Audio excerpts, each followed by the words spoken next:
नाजरीन अस्सलाम वालेकुम।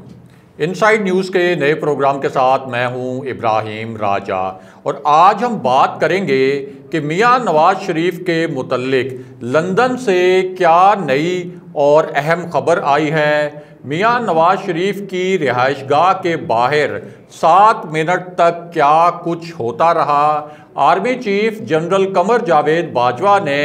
क्या बड़ा फैसला किया है और किस को 2 टोक पैगाम भेजा है। पिछले 48 घंटे के दौरान लंदन में किस नौयत की मशावरत होती रही और लंदन से इस्लामाबाद की गई एक टेलीफोन कॉल की अंदरूनी कहानी क्या है। वज़ीर आज़म इमरान खान और जनरल बाजवा की 1-on-1 मुलाकात में एक नुकाती एजेंडे पर किस किस्म के फैसले किए गए और एक वीडियो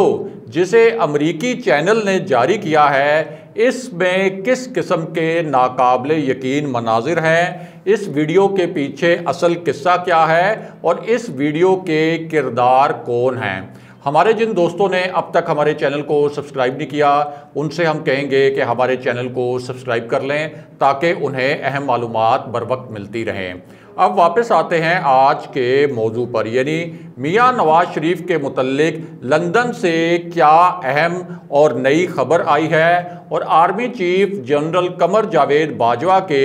2 टोक पैगाम के पीछे असल कहानी क्या है। सबसे पहले आपको एक बहुत बड़ी ब्रेकिंग न्यूज़ से आगाह करते हैं और इस ताज़ा खबर में कुछ नए तकलीफदेह हकायक सामने लाए गए हैं। पहले इन हकायक को जानबूझकर छुपाया गया था लेकिन अब ये दिलखराश हकायक ना सिर्फ सामने लाए गए हैं बल्कि चारों नाचार इन हकायक की अब ऑफिशियली यानी सरकारी सतह पर तस्दीक भी करना पड़ी है। और ये जो हकायक हैं ये असल में अब एक वीडियो की सूरत में जारी किए गए हैं और ये वीडियो इस वक्त सोशल मीडिया ऐप्स यानी फेसबुक, इंस्टाग्राम और ट्विटर पर वायरल है और इस वीडियो को 5 करोड़ से ज़ायद मरतबा देखा जा चुका है। इस वीडियो को 7 लाख से ज़ायद मरतबा शेयर किया गया है और इसी वीडियो पर 3 लाख से ज़ायद मरतबा कमेंट्स भी किए गए हैं। और ये जो वीडियो है इस वीडियो में इंतहाई दिलखराश मनाजिर देखे जा सकते हैं। ये जो वीडियो है ये अमरीकी अखबारात और अमरीकी चैनल्स ने जारी की है और इस वीडियो में 7 मासूम बच्चों की लाशों की बाकियात देखी जा सकती हैं जबकि 3 मज़ीद अफराद भी ऐसे हैं जिनकी बाकियात इस वीडियो में दिखाई दे रही हैं। अब ये जो वीडियो है ये असल में अमेरिका के एक ऐसे ड्रोन हमले के मुतल्लिक है जिसमें दावा ये किया गया था कि काबुल एयरपोर्ट पर जो दाइश ने हमला किया था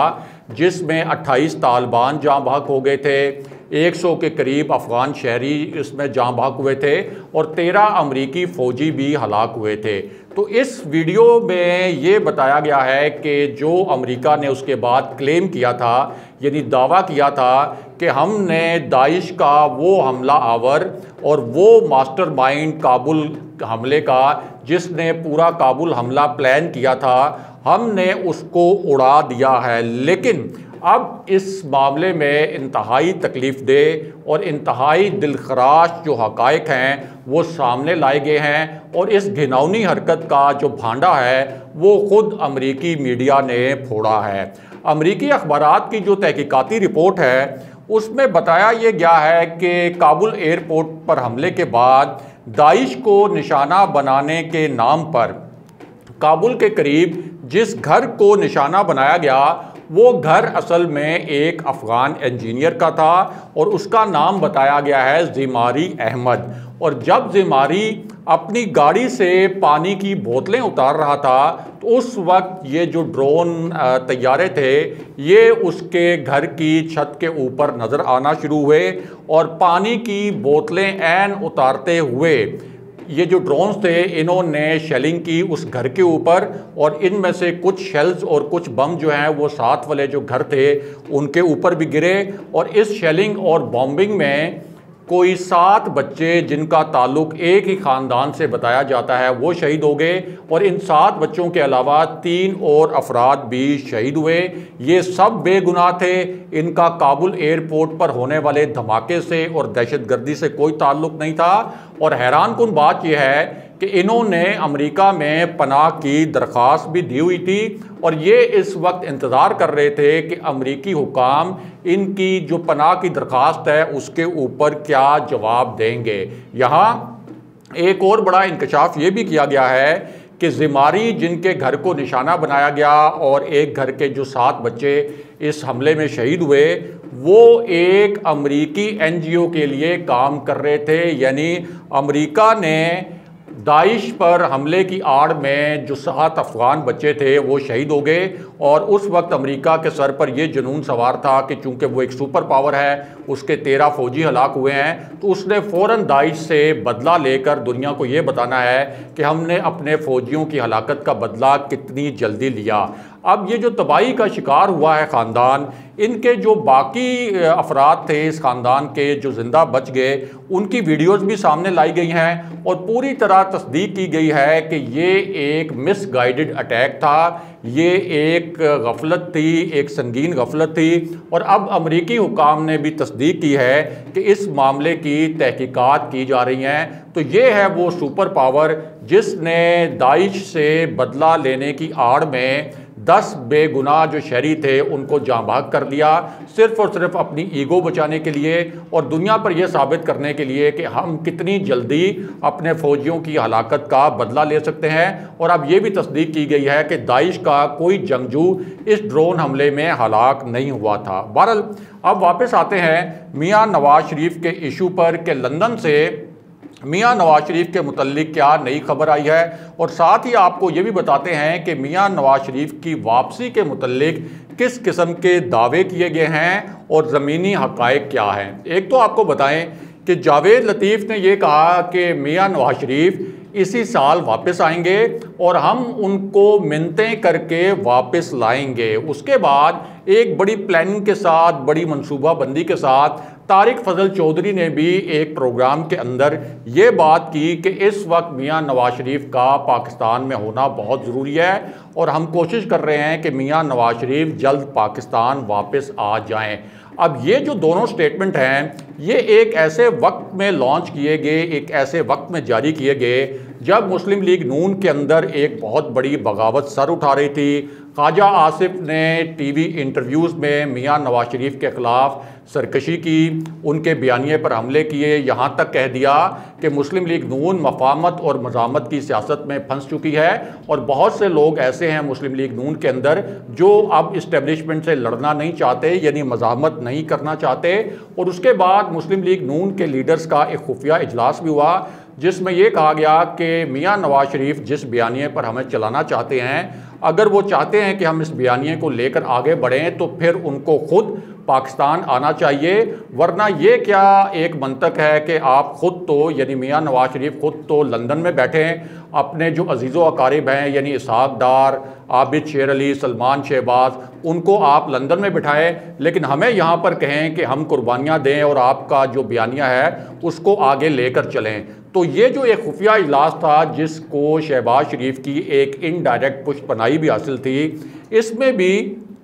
एक तरह से मियाँ नवाज शरीफ के ख़िलाफ़ जो बगावत थी उसका बीज बोया गया। और अब कारकुन भी ये सवाल उठाने लगे थे कि मियाँ नवाज शरीफ को हर सूरत वापस आना चाहिए, वरना मुस्लिम लीग नून का क्या सियासी मुस्तकबिल होगा और 2023 के इलेक्शन में किस बयानिए के साथ नून लीग इलेक्शन में जाएगी। अब इस पूरी सूरत हाल में ये जो बयानात लॉन्च करवाए गए जावेद लतीफ़ के ज़रिए और तारिक फजल चौधरी के ज़रिए, इनका मकसद सिर्फ ये था कि ये जो बगावत शुरू हुई है मुस्लिम लीग नून के अंदर, इस बगावत को किसी तरह से रोका जाए, कोई कोशिश की जाए कि मुस्लिम लीग नून के जो कारकुन और रहनुमा हैं उनको मोटिवेटेड रखा जा सके, वरना अदरवाइज़ बिल्कुल भी मियाँ नवाज शरीफ का पाकिस्तान वापसी का कोई प्लान नहीं है और ना ही वो पाकिस्तान आकर अपने मुकदमात का सामना करेंगे, ना ही उनका कोई ऐसा मूड है, क्योंकि मियाँ नवाज शरीफ पाकिस्तान में हुक्मरानी तो कर सकते हैं लेकिन अपने मुकदमात का सामना करने के लिए या जेल जाने के लिए वो पाकिस्तान नहीं आएंगे। अब इस पूरी सूरत हाल में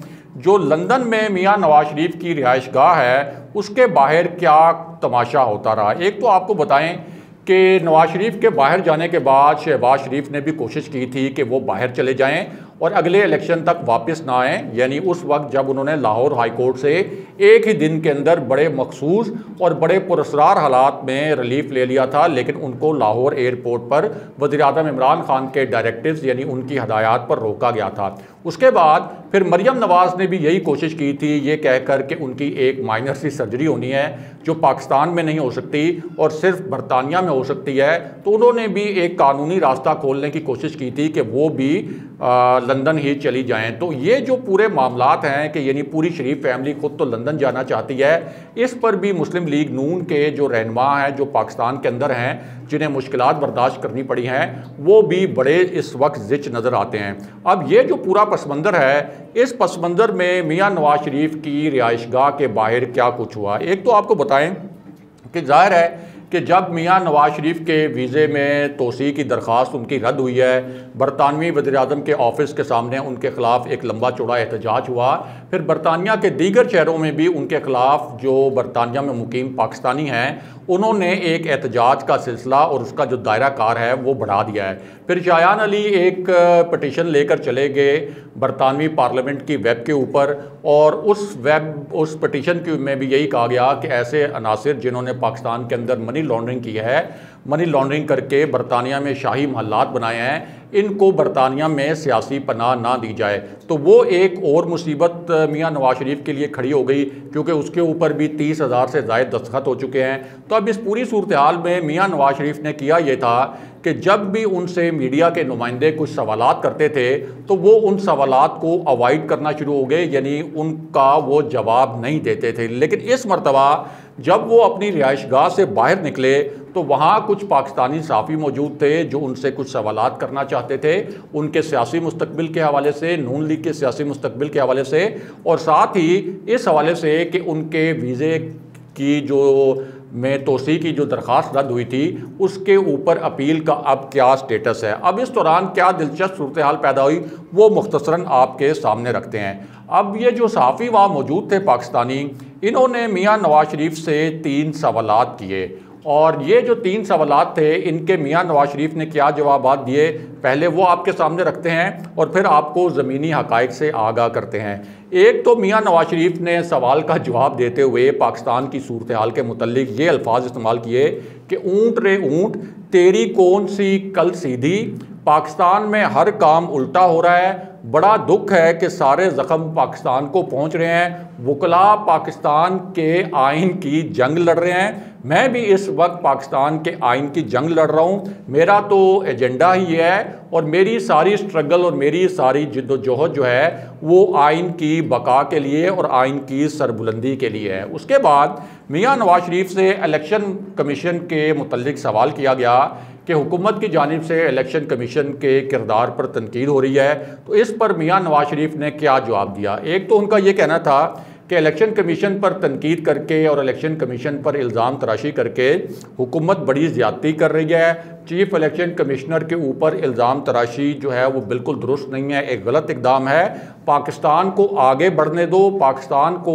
ज़ख़म पर ज़ख़म ना लगाओ, हम ये ज़्यादा देर तक बर्दाश्त नहीं करेंगे। 3 मरतबा उन्होंने ये लफ्ज़ बोला, बर्दाश्त नहीं करेंगे, बर्दाश्त नहीं करेंगे, बर्दाश्त नहीं करेंगे। लेकिन यहाँ सवाल ये पैदा होता है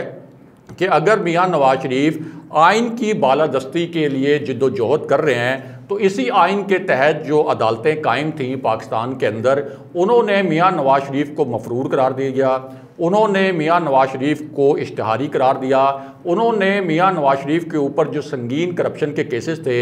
उनमें मियां नवाज शरीफ के ख़िलाफ़ फ़ैसले दिए। तो अगर आप आइन के एहतराम की बात करते हैं तो फिर आप पाकिस्तान से क्यों मेडिकल ट्रीटमेंट के नाम पर निकले और आज तक वापस नहीं आए, और अब वापस आकर आप आइन की पैरवी करते हुए अदालतों में अपने मुकदमात को क्यों फेस नहीं करते, और जो आपकी एक बाकी सज़ा है वो जेल में आकर क्यों नहीं काटते। इसके अलावा अगर आप पाकिस्तान की बात कर रहे हैं तो उनसे ये भी पूछा जा सकता है कि आपने तो लंदन में बैठकर उन अनासिर से मुलाकातें की, उन गैर मुल्की अनासिर से जो कि रियासत पाकिस्तान के मुखालिफ थे, जिनका शुमार पाकिस्तान दुश्मनों में होता था। इसके अलावा आपने ख़ुद रियासत मुखालिफ तकरीरें की और महमूद खान अचकज़ई जैसे लोग जो कि रियासत मुखालिफ लोग हैं उनको भी आपने पीडीएम के प्लेटफॉर्म पर इकट्ठा किया ताकि फ़ौज को ब्लैकमेल किया जा सके, रियासत को ब्लैकमेल किया जा सके और आपका जो इक़्तिदार एक मरतबा गया है किसी तरीके से रियासत को ब्लैकमेल करके आप वो इक़्तिदार वापस हासिल कर सकें। तो आप किस तरह से आइन की बालादस्ती की बात कर रहे हैं लंदन में बैठकर, ख़ुद आप यहाँ पर आकर किसी किस्म की कोई तहरीक नहीं चलाना चाहते और ना ही वापस आकर जो नाम नेहाद इनकलाब है उसमें कोई हिस्सा लेना चाहते हैं। दूसरी जानिब जनरल बाजवा की क़यादत में और जनरल बाजवा की सरबराही में एक बहुत ही अहम कोर कमांडर्स कॉन्फ्रेंस हुई है और इस कोर कमांडर्स कॉन्फ्रेंस में दो टोक पैगाम ये दिया गया है कि अफ़गानिस्तान के हवाले से पाकिस्तान के ख़िलाफ़ जो एक घिनौनी साजिश की जा रही है और एक जो घिनौना खेल खेला जा रहा है इसको बिल्कुल भी बर्दाश्त नहीं किया जाएगा। इसके साथ साथ जनरल बाजवा की वज़ीर-ए-आज़म इमरान खान से भी